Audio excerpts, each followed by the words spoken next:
कोई भी व्यक्ति जन्म से अनुशासित नहीं होता। हम अनुशासनहीन पैदा होते हैं। हम शुरू से ही अपनी कमज़ोरियों से जूझते रहते हैं। हम उनके आगे झुक जाते हैं और अपना जीवन उन्हें चलाने देते हैं। अगर हम अपने जीवन से अपनी कमज़ोरियों को दूर करना चाहते हैं तो हमें अपने अंदर सेल्फ डिसिप्लिन पैदा करना होगा, आत्म अनुशासन पैदा करना होगा। हालांकि ये आसान कार्य नहीं है, कठिन कार्य है, लेकिन ऑथर हमें 10 कदम बता रहे हैं।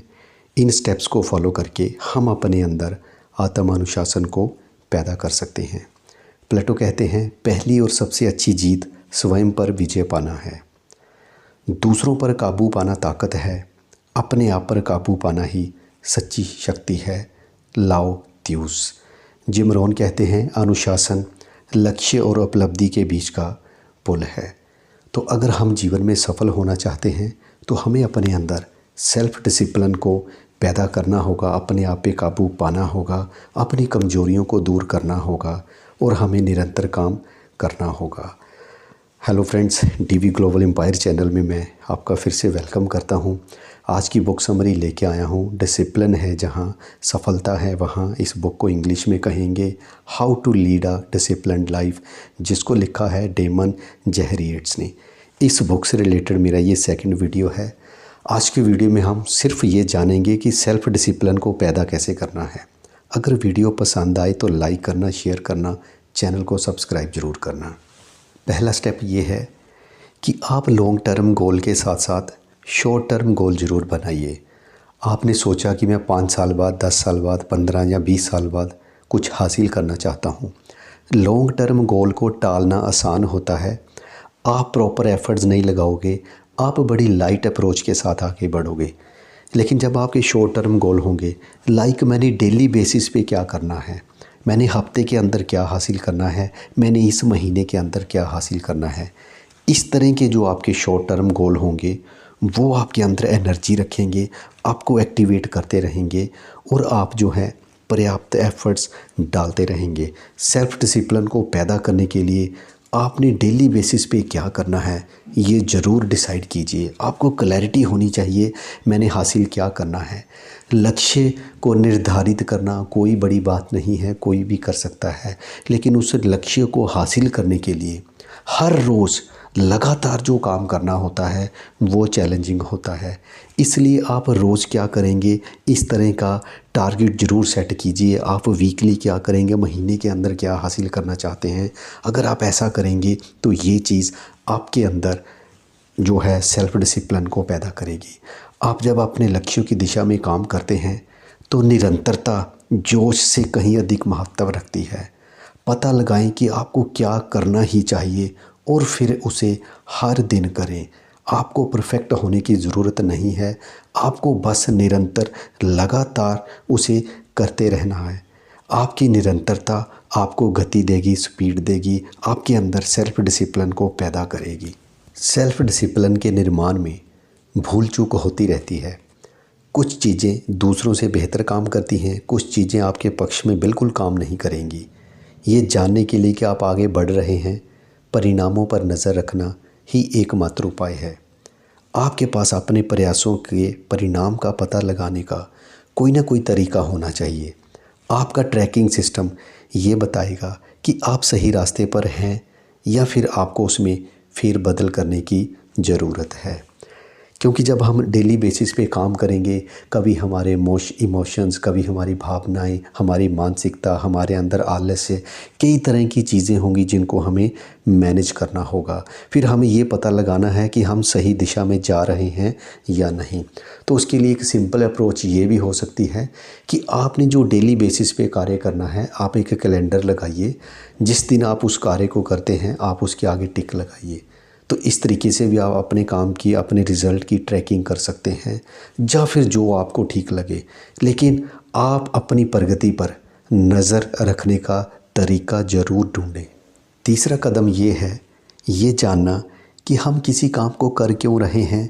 क्यों को जानना बेहद ज़रूरी है। लक्ष्य बनाना आसान है, अपने जीवन को बेहतर बनाने की आकांक्षा रखना बेहद आसान है, पर इन चीज़ों को प्राप्त करने के लिए लगातार काम करना कठिन है।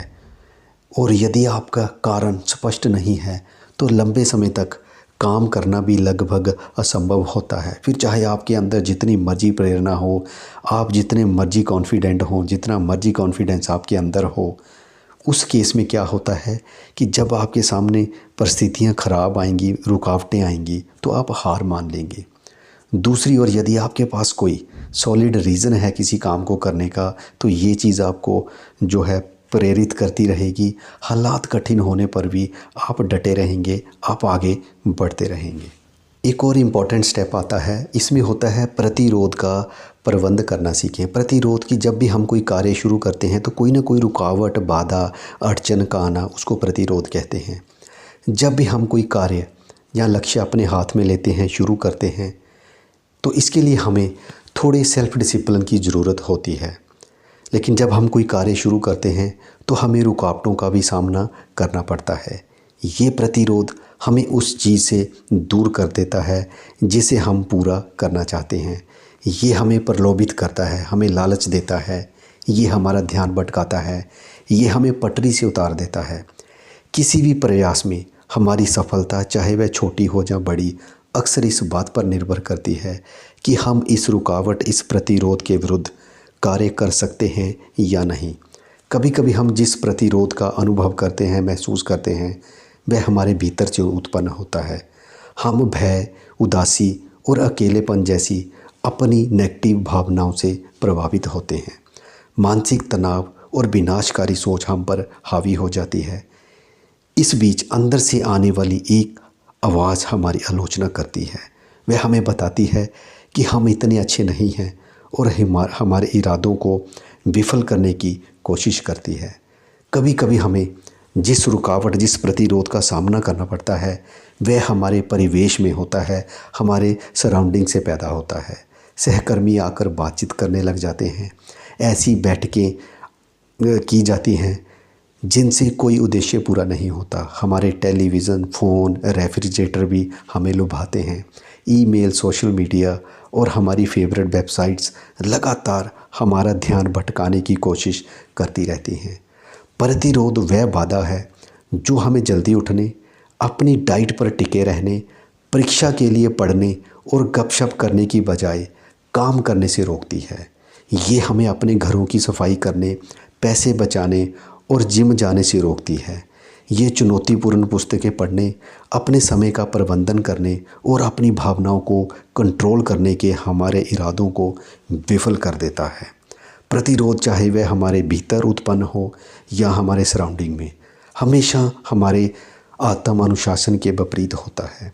वह एक दूसरे के विपरीत दौड़ते हैं, वह संघर्ष करते हैं।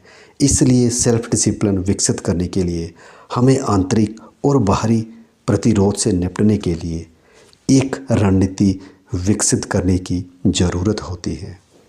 पांचवा स्टेप जो है सेल्फ डिसिप्लिन को पैदा करने के लिए, वह ये है कि अपने त्याग को स्पष्ट करें।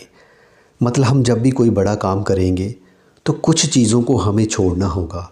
उसमें हो सकता है हम जैसे पहले लोगों से ज़्यादा मिलते थे, अब हम उतना टाइम लोगों को ना दे पाएँ।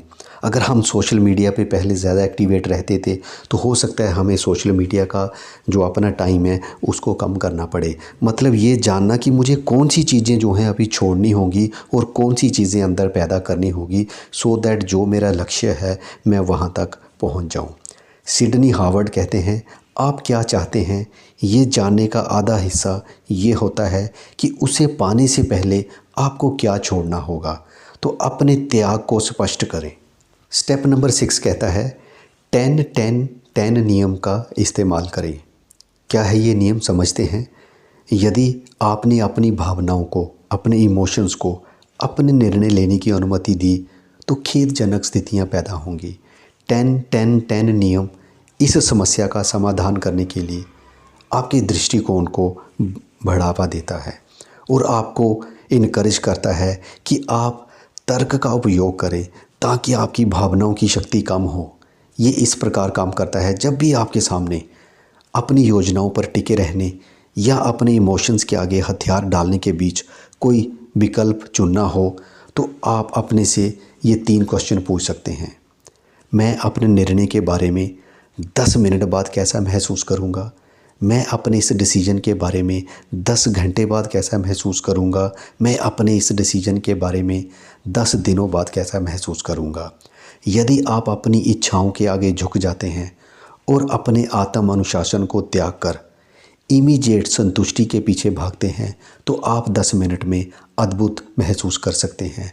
लेकिन 10 घंटों में जब आपको डिसीजन लिए हुए कुछ देर हो चुकी होगी तो संभव है कि आपको पछतावा महसूस होगा और 10 दिनों में आप ये भी स्वीकार कर सकते हैं, हाँ वह एक बहुत गलत फैसला था। स्टेप नंबर 7 कहता है असुविधा को गले लगाना सीखें, डिस्कम्फर्ट को गले लगाएं, कष्ट को सहने की आदत डालें। मनुष्य स्वाभाविक रूप से असुविधा सहन करने के खिलाफ रहते हैं। जब ऐसी स्थिति आती है तब हम उनसे बचते हैं। यदि हमें आरामदायक व असुविधाजनक के बीच में चुनने का विकल्प दिया जाए तो हम हमेशा कंफर्ट को, आरामदायक को पहले चुनेंगे। ये हमारे डीएनए में होता है। लेकिन असुविधा यदि हमारे आत्म विकास और आत्म अनुशासन की कुंजी हो तब क्या होगा? क्या होगा अगर विभिन्न रूपों में हम असुविधा का सामना करें और मुश्किल परिस्थितियों से पार पाने की हमारी क्षमता बढ़ती चली जाए? क्या होगा यदि कठिन परिस्थितियों का लगातार सामना करने पर हम अपने इमोशंस व प्रलोभनों पर काबू पा लें तथा हालात मुश्किल होने पर भी डटे रहने की क्षमता विकसित कर लें?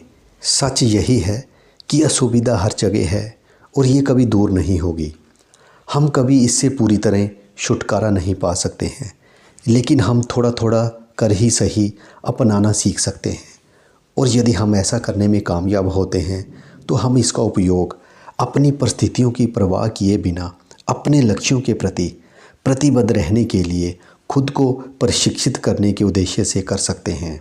अपने इमोशंस व प्रलोभनों की परवाह किए बिना अपनी योजनाओं के प्रति समर्पित रह सकते हैं तथा अपने अनिर्णय और आलस्य के बावजूद अपने इरादों पर अटल बने रह सकते हैं।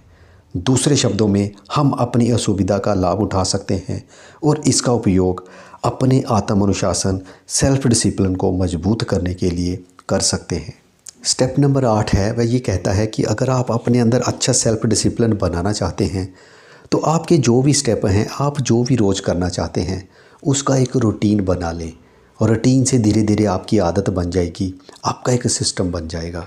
याद रखें, सिस्टम इच्छा शक्ति पर हमेशा भारी पड़ते हैं। स्टेप नंबर 9 कहता है कि अपने तनाव को मैनेज करना सीखें, उसे कम करें।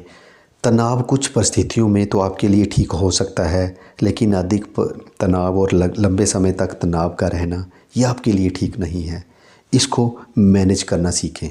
स्टेप नंबर 10 कहता है कि अपने जीवन की जिम्मेदारी लें। जब कभी आप लड़खड़ा जाएं तो खुद को माफ़ करना सीखें।